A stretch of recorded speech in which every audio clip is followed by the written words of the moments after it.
Biden pitching partnership after tough stretch with allies. President Joe Biden goes before the United Nations this week, eager to make the case for the world to act with haste against the coronavirus, climate change, and human rights abuses. His pitch for greater global partnership comes at a moment when allies are becoming increasingly skeptical about how much U.S. foreign policy really has changed since Donald Trump left the White House. Biden plans to limit his time at the UN General Assembly due to coronavirus concerns.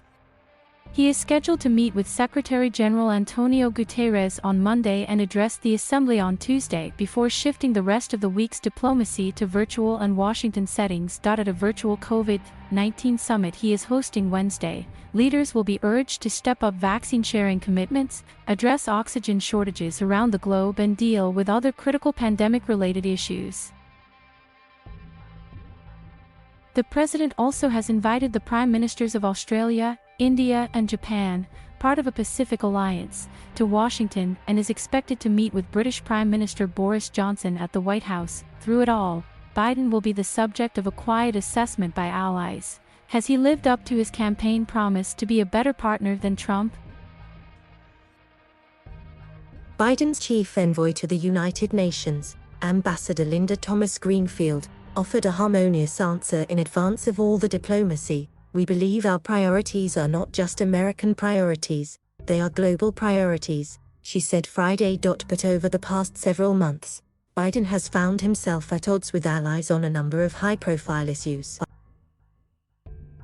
There have been noted differences over the U.S. withdrawal from Afghanistan, the pace of COVID-19 vaccine sharing and international travel restrictions, and the best way to respond to military and economic moves by China.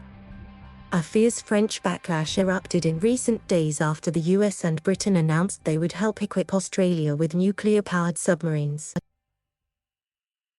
Biden opened his presidency by declaring that America is back and pledging a more collaborative international approach. At the same time, he has focused on recalibrating national security priorities after 20 years marked by preoccupation with wars in Iraq and Afghanistan and thwarting Islamic terrorists in the Middle East and South Asia. He has tried to make the case that the US and its democratic allies need to put greater focus on countering economic and security threats posed by China and Russia. France was livid about the submarine deal, which was designed to bolster Australian efforts to keep tabs on China's military in the Pacific, but undercuts a deal worth at least $66 billion for a fleet of a dozen submarines built by a French contractor. French President Emmanuel Macron has recalled France's ambassadors to the US and Australia for consultations in Paris. France's Foreign Minister, Jean-Yves Le Drian, said Australia and the United States had both betrayed France. Biden and Macron are expected to speak by phone in the coming days, a French government spokesman said. "It was really a stab in the back," Le Drian said. "It looks a lot like what Trump did." Biden administration and Australian officials say that France was aware of their plans, and the White House promised to continue to be engaged in the coming days to resolve our differences. But Biden and European allies have also been out of sync on other matters, including how quickly wealthy nations should share their coronavirus vaccine stockpiles with poorer nations.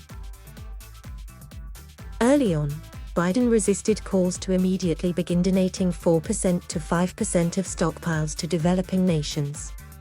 In June, the White House instead announced it was buying 500 million doses to be distributed by a World Health Organization-backed initiative to share vaccine with low- and middle-income countries around the globe.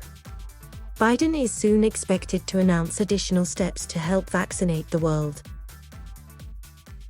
Allies among the group of 7 major industrial nations have shown differing levels of comfort with Biden's calls to persuade fellow Democratic leaders to present a more unified front to compete economically with Beijing.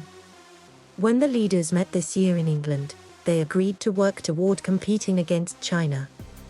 But there was less unity on how adversarial a public position the group should take. Canada, the United Kingdom and France largely endorsed Biden's position, while Germany, Italy and the European Union showed more hesitancy. Germany, which has strong trade ties with China, has been keen to avoid a situation in which Germany, or the European Union, might be forced to choose sides between China and the United States.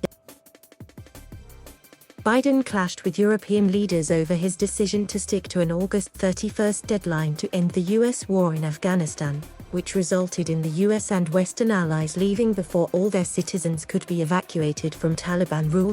Britain and other allies, many of whose troops followed American forces into Afghanistan after the attacks of September 11, 2001, on the United States, had urged Biden to keep the American military at the Kabul airport longer but were ultimately rebuffed by the president.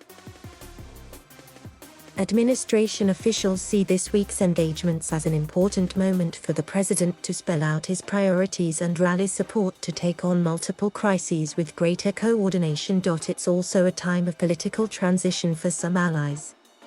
Longtime German Chancellor Angela Merkel is set to leave office after Germany holds elections later this month, and France's Macron is to face his voters in April at a moment when his political star has dimmed. J. Stephen Morrison, a global health policy expert at the Center for Strategic and International Studies in Washington, expressed concern that the rift in U.S.-France relations has occurred at a time when global leaders are far behind their goals for vaccinating the globe and need to step up their efforts.